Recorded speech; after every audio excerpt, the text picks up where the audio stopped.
아버지는 그 돈 쓸 데 없잖아요. 내 사업에 투자 좀 하세요. 그나들이 소리치며 말했습니다. 그리고 둘째 아들도 거들며 이렇게 말하더군요. 다른 아버지들은 자식 잘들하고 다 털어주는데 우리가 현누기 맞아요. 아버님, 돈도 많으면서 손주기 웃기면 백도 아까오세요? 연일이까지 이런 말을 하더군요. 나는 37년간 너희들을 위해서 37년. 그건 아버지가 월급 받고 이런 거잖아요? 우리 때문에 희생한 것처럼 말하지 마세요. 그나들이 더 큰 소리로 말하더군요. 37년간 다닌 회사를 퇴직하며 퇴직금이 나온 순간부터 자식들이 달라졌습니다.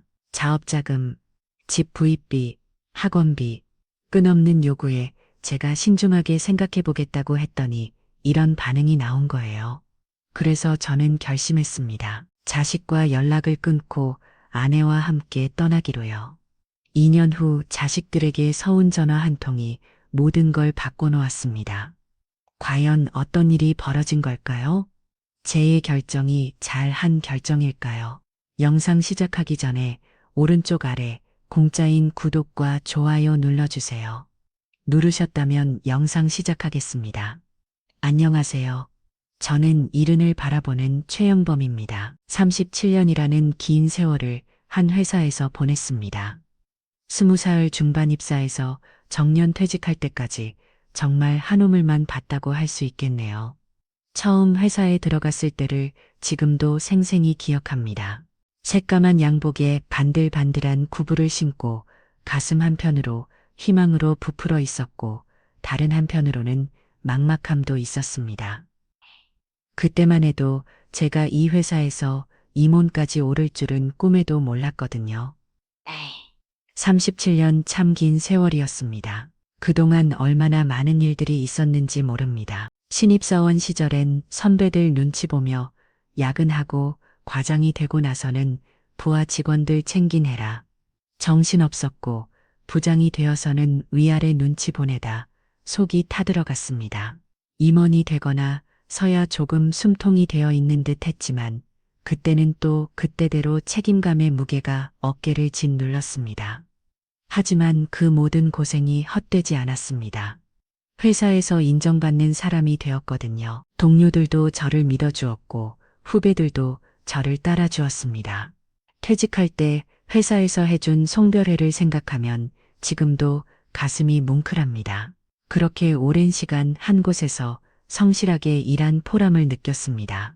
물론 회사 일만 한 건 아니었습니다. 저에게는 2명의 아들이 있었거든요. 아무리 회사 일이 바빠도 가족만큼은 소홀히 하지 않으려고 노력했습니다. 주말이면 아이들과 시간을 보내려고 했었어요. 캠핑도 자주 갔습니다. 텐트 치고 고기도 구워 먹으며 아이들과 이런저런 이야기를 나누던 시간들이 참 소중했습니다. 그나들이 초등학교 다닐 때 학교 운동회에 갔던 기억이 납니다. 다른 아버지들은 바빠서 못 온 분들이 많았는데 저는 회사 일을 미루고라도 꼭 가려고 했어요. 아들이 달리기를 하는데 제가 목청껏 응원을 했거든요. 그때 아들의 환한 웃음을 잊을 수가 없습니다. 둘째도 마찬가지였어요. 이 아이들은 축구를 좋아했는데 주말마다 동네 축구장에 데리고 가서 함께 공을 찼습니다. 처음엔 서툴러지만 아이와 함께 시간을 보내는 게 그렇게 즐거울 수가 없었어요. 아이들이 자라면서 아빠와의 시간을 좋아해 주는 것이 얼마나 고마운지 모릅니다. 그렇게 아이들은 무릅무릅 자랐습니다.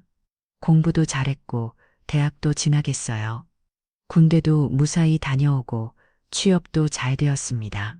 큰 아들은 결혼도 하고 손주까지 낳아주었어요. 둘째도 좋은 사람 만나서 결혼 준비를 하고 있었고요. 정말 자랑스러운 아들들이었습니다. 저는 그동안 가족을 위해 열심히 살아왔다고 자부했습니다. 회사에서 인정받는 아버지 아이들에게 든든한 버팀목이 되어주는 아버지. 그런 아버지가 되려고 37년간 정말 열심히 살았거든요.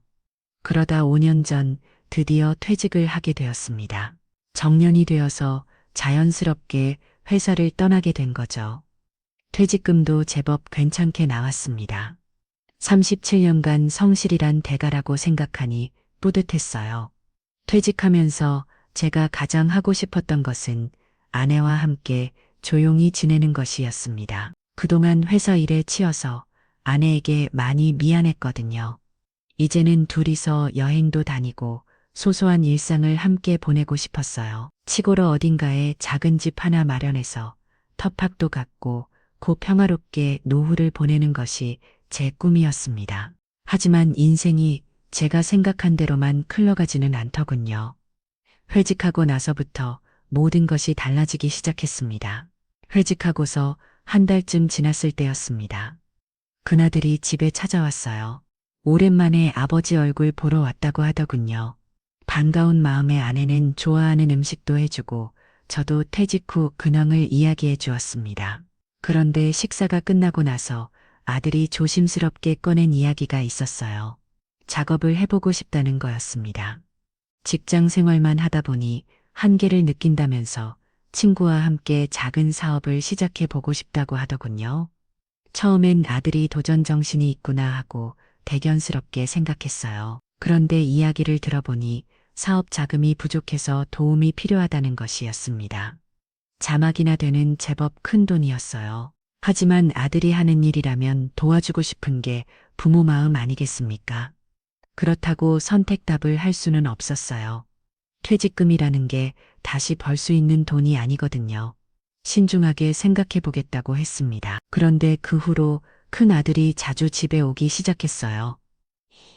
처음엔 그냥 부모님 안부 인사차 오는 줄 알았는데 올 때마다 사업 이야기를 꺼내더군요. 기회를 놓치면 안 된다면서 다른 투자자들도 관심을 보이고 있다면서 점점 채촉하는 기색이 역력했습니다. 더 당황스러웠던 건 둘째 아들이었어요. 형이 사업자금 이야기를 한다는 걸 어떻게 알았는지 자기도 집을 사고 싶다고 하더군요. 전셋값도 오르고 지금이 집을 살 기회라고 했어요. 은행 대출도 받겠지만 부족한 부분을 도와달라는 거였습니다. 그 돈도 사업이나 되더군요. 처음엔 아들이 각자 어려운 상황에 처해서 그러는 줄 알았어요. 그런데 시간이 지날수록 뭔가 이상하다는 생각이 들기 시작했습니다. 두 아들 모두 제 퇴직금 이야기를 너무 자세히 알고 있더라고요. 퇴직금 규모며 언제쯤 받았는지까지 다 알고 있었어요. 어느 날은 큰 며느리까지 나섰습니다. 아이 학원비가 부족하다면서 도움을 요청하다고요. 존주 교육비라고 하니 외면하기가 더욱 어려웠어요. 영어 유치원에 보내고 싶은데 비용이 만만치 않다면서 할아버지가 도와주시면 아이가 얼마나 좋아할지 모른다고 하더라고요. 이전부터 저는 정말 혼란스러웠습니다. 아들들이 예전과 달라 보였거든요. 어릴 때 보여준 그 순수한 눈빛이 사라진 것 같았어요. 대신 체지감만 바라보는 것 같은 시선이 느껴졌습니다. 아내도 저와 다른 생각을 갖고 있었어요. 자식들이 도움을 요청하는데 외면할 수 없다면서 부모로서 마지막 역할을 해야 하는 것 아니냐고 하다군요. 퇴직금을 고이 모셔둘 게 아니라 자식들이 정말 필요할 때 써야 하는 것 아니냐면서 저를 설득하려고 했습니다. 저는 정말 고민이 많았어요. 37년간 고생해서 모은 돈이지만 자식들을 위해서라면 내줄 수도 있었거든요. 하지만 뭔가 석연치 않은 구석이 있었어요. 아들들의 요구가 점점 더 구체적이고 노골적으로 변해갔거든요.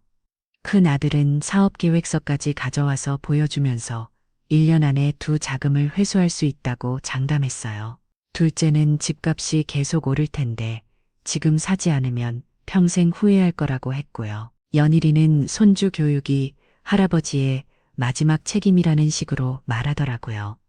그러던 중에 결정적인 일이 있었습니다.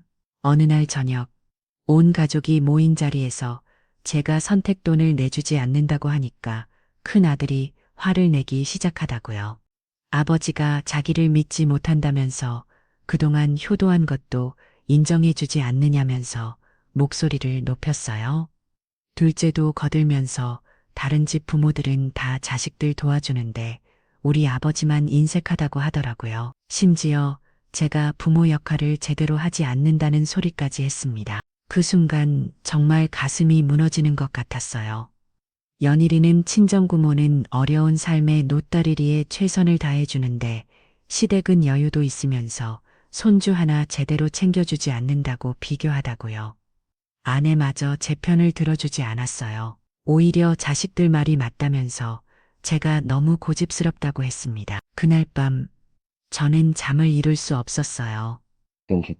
잠 17년간 가족을 위해 열심히 살아온 제가 이제 와서 인색한 아버지 역할을 하지 못하는 아버지로 취급받는 현실이 받아들여지지 않았거든요. 정말 제가 잘못 생각하고 있는 건지 아니면 가족들이 달라진 건지 도무지 알 수 없었습니다. 문득 어릴 적 제 아버지가 생각났어요. 우리 집은 가난했지만 아버지는 절대 쉽게 돈을 주지 않으셨거든요. 그때는 왜 그렇게 인색하신지 이해할 수 없었는데 이제 아버지의 마음을 알 것 같았습니다. 진짜 사랑이 무엇인지 가르쳐 주시려고 했던 거구나 싶었어요. 며칠 더 지나면서 아들들의 요구는 더욱 거세졌습니다. 그나들은 거의 매일 전화를 걸어왔어. 사업 이야기를 했어요. 기회가 지나가고 있다면서 다른 사람들이 먼저 투자하면 어떻게 하느니면서 제조했습니다. 둘째도 부동산 중개사와 약속을 잡아놓고는 아버지와 함께 집을 보러 가자고 하더군요. 저는 점점 더 확신이 섰습니다. 이건 아들들이 한 길이 아니라는 생각이 들었거든요. 만약 제가 쉽게 돈을 내준다면 아들들은 평생 부모에게 의존하려 할 것 같았어요. 스스로 노력해서 이겨내야 할 시련을 피하게 해주는 것이 진정 아들들을 위하는 일인지 의문이 들었습니다. 하지만 결정을 내리기가 쉽지 않았어요. 주변 사람들은 모두 자식들을 도와주라고 했거든요. 특히 아니가 가장 힘들어했어요. 며느리로부터 받는 눈치며 손주를 보지 못하게 될 것에 대한 걱정으로 매일 한숨을 쉬었습니다. 저에게 원망스러운 시선을 보낼 때도 있었어요. 다른 집 남편들은 다 자식들 챙겨주는데 왜 당신만 그렇게 고집을 부리는 야면서 말이에요. 어느 날은 큰아들이 면으로 손주까지 데리고 와서 마지막 설득을 시도했습니다. 손주가 제게 와서 할아버지라고 부르면 안기는데 그때 정말 마음이 흔들렸어요. 이 아이의 미래를 위해서라도 도와줘야 하는 건 아닌가 하는 생각이 들었거든요. 하지만 그날 밤 저는 최종 결정을 내렸습니다. 돈을 주지 않기로 한 거예요. 대신 더 중요한 것을 해주기로 마음먹었습니다. 진짜 부모 노릇이 무엇인지 보여주기로 한 거죠. 때로는 사랑하는 사람을 위해 미워하는 사람이 되어야 한다는 걸 깨달았거든요. 다음 날 아들들에게 제 결정을 알려주었습니다. 퇴직금은 절대 나누어 줄 수 없다고 각자 자기 힘으로 해결해야 한다고 단호하게 말했어요. 그때 아들들의 반응은 정말 충격적이었습니다. 큰아들은 화를 내면서 집을 나가버렸고 둘째는 아버지가 자기들을 사랑하지 않는다면서 서럽게 울었어요.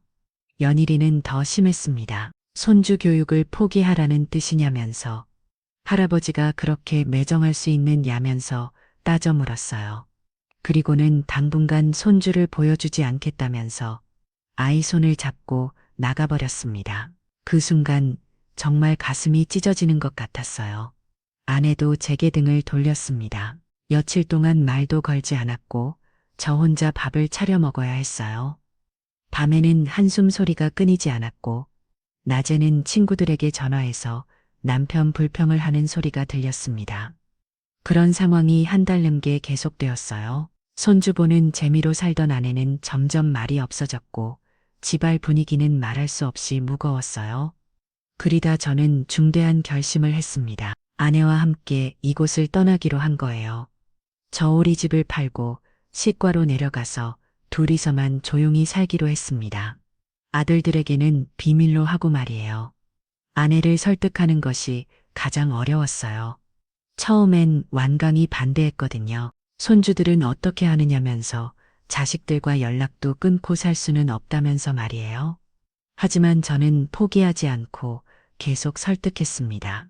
지금 미 상황에서는 거리를 두는 것이 서로에게 도움이 될 거라고, 시간이 지나면 아들들도 제 마음을 이해하게 될 거라고 말했어요. 결국 아내도 제 뜻을 따르기로 했습니다. 오랜 고민 끝에 내린 결정이었어요. 우리는 아무도 모르게 짐을 정리하기 시작했습니다.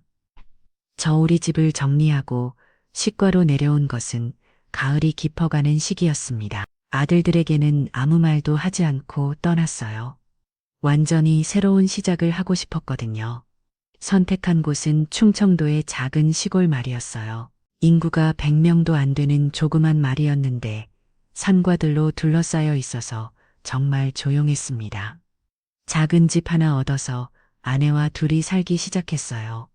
서울에서 살던 아파트와는 정말 다른 생활이었습니다. 처음 한 달은 정말 힘들었어요. 아내는 적응하지 못해서 매일 울었거든요. 손주 생각에 자식들 걱정에 밤잠을 이루지 못했습니다. 저도 마찬가지였어요. 정말 제가 옳은 선택을 한 건지 너무 극단적으로 행동한 건 아닌지 후회가 밀려왔습니다. 하지만 시간이 지나면서 조금씩 마음의 평화를 찾기 시작했어요. 아침에 일어나서 마당에 나가면 새소리가 들리고 맑은 공기가 폐소 깊숙이 들어왔습니다. 처음에서는 느껴본 적 없는 고요함이었어요. 자소리도 사람들 소음도 없이 오직 자연의 소리만 들었습니다. 아는 집 뒤편에 작은 텃밭을 만들었어요. 처음에는 호미도 제대로 잡을 줄 몰랐지만 마을 어른들이 하나하나 가르쳐 주셨습니다. 배추도 심고 무도 심고 상추의 쑥과도 키웠어요. 지하 슬프리고 물을 주면서 하루하루를 보내는 것이 이렇게 평온할 줄 몰랐습니다. 아내도 점차 변화하기 시작했어요. 처음엔 도시 생활만 하다가 시골에 와서 적응을 못했는데 마을 안악들과 친해지면서 표정이 밝아졌습니다. 함께 김치도 담그고 된장도 담그면서 옛날 시어머니한테 배웠던 솜씨를 되살렸어요. 특히 기억에 남는 건 첫 겨울이었습니다.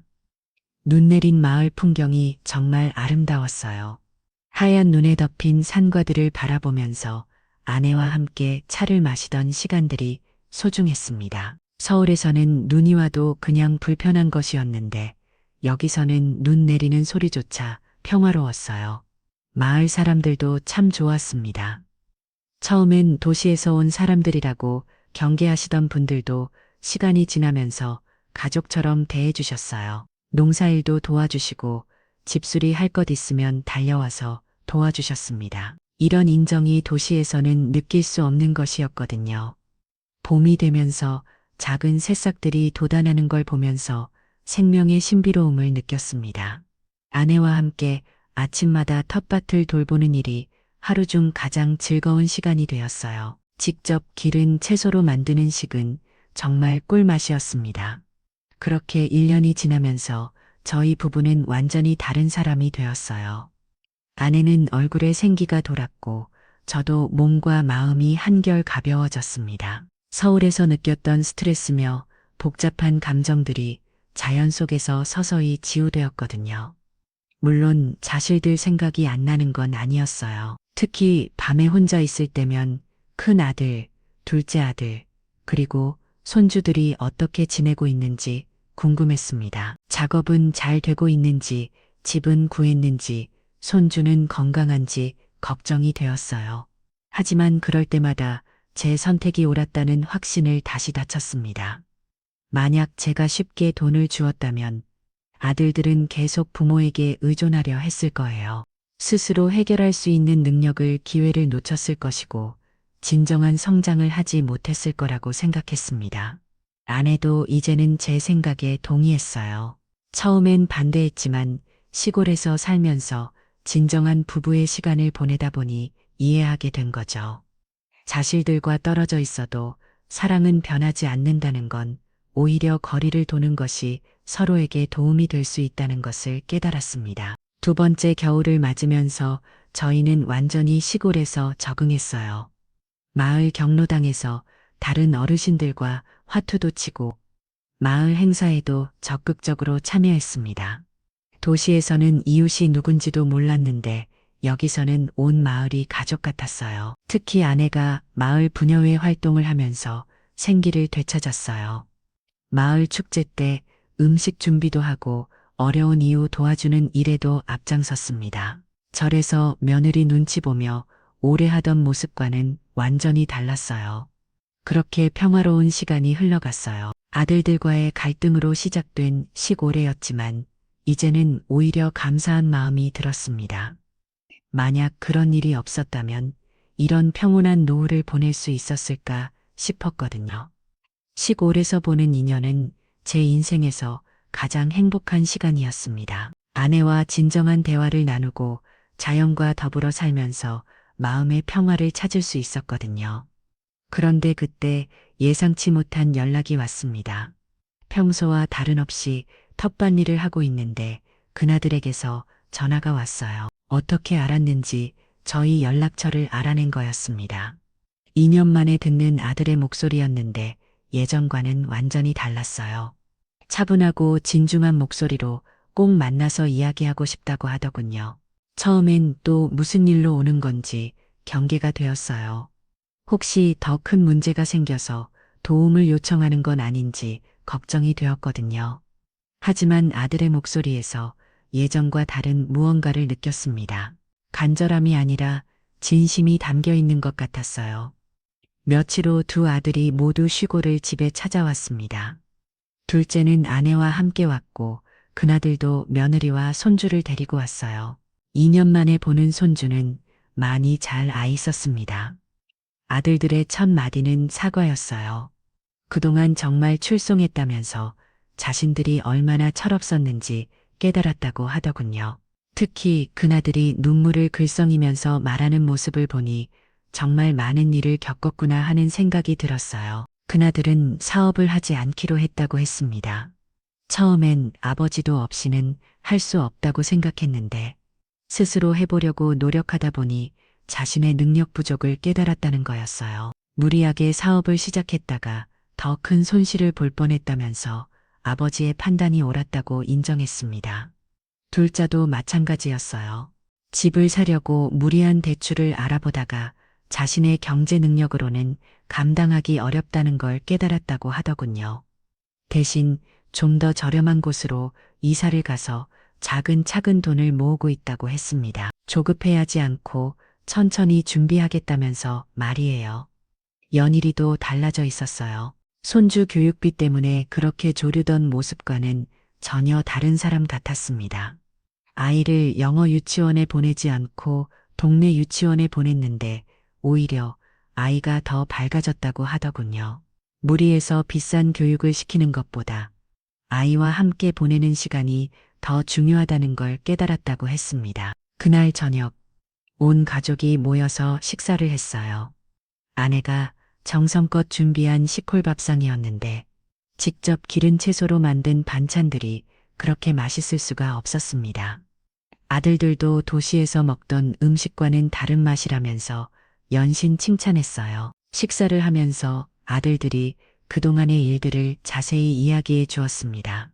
처음에는 아버지에게 원망스러운 마음이 있었다고 솔직하게 말했어요. 하지만 시간이 지나면서 스스로 문제를 해결해 나가다 보니 오히려 자신감이 생겼다고 하더군요.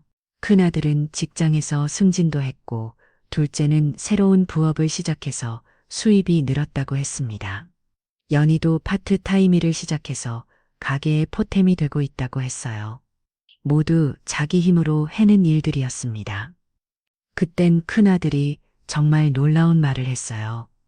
만약 아버지가 그때 돈을 주셨다면 자신들은 계속 부모에게 의존하려고 했을 거라는 말이었습니다.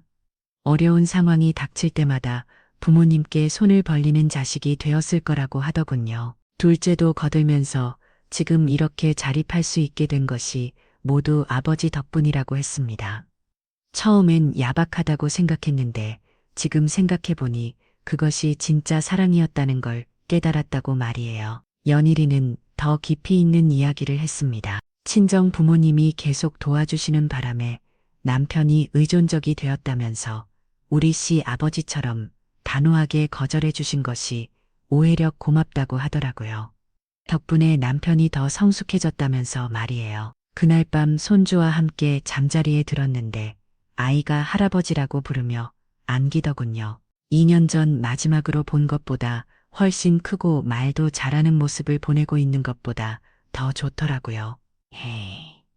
그 다음에 또는 앞으로는 부모님께 도움을 요청하는 일은 없을 거라고 약속했습니다. 오해력 이제는 자신들이 부모님을 모셔야 할 때라고 하더군요. 저는 그런 아들들이 정말 자랑스러웠어요. 힘든 시간을 견뎌내고 스스로 성장한 모습을 보니 제가 내린 결정이 옳았다는 확신이 들었습니다. 때로는 사랑하는 사람을 위해 미워하는 사람이 되어야 한다는 건 진정한 사랑은 주는 것이 아니라 스스로 설 수 있게 도와주는 것이라는 걸 깨달았거든요. 아내도 완전히 달라진 자식들의 모습에 감동했어요. 그동안 제가 한 선택을 이해하지 못했는데 이제야 왜 그렇게 했는지 알겠다면서 고마워했습니다. 그 후로 가족 관계는 완전히 새로워졌어요. 아들들은 정기적으로 안부를 묻지만 부담을 주지 않고 명절이면 시골 집에 와서 함께의 시간을 보냅니다. 예전처럼 무언가를 요구하는 것이 아니라 진짜 부모를 사랑하는 마음으로 찾아와요. 전주도 이제는 할아버지 할머니를 무척 좋아합니다. 시골에 와서 텃밭 구경도 하고 마을 어린들께 인사도 드리면서 예의 바른 아이로 자라고 있어요. 이제 와서 생각해보니 제가 겪은 일이 비단 저만의 문제가 아닌 것 같습니다. 요즘 많은 부모님들이 비슷한 고민하고 계실 거예요. 자식을 사랑하는 마음과 올바른 교육 사이에서 갈등하고 계실 텐데 제 이야기가 조금이나마 도움이 되었으면 좋겠습니다. 진정한 부모의 사랑은 무조건 주는 것이 아니라 때로는 아니라고 말할 수 있는 용기라는 것을 깨달았습니다. 여러분도 힘든 결정을 내려야 할 때가 있으시겠지만 자녀를 진정으로 사랑한다면 용기 있는 선택을 하시길 바랍니다. 분명 좋은 결과가 있을 거예요. 구독과 좋아요로 응원해 주시면 더 좋은 콘텐츠로 보답하겠습니다. 여러분들이 생각도 댓글로 남겨주세요. 다음 영상에서 더 좋은 이야기로 찾아뵙겠습니다.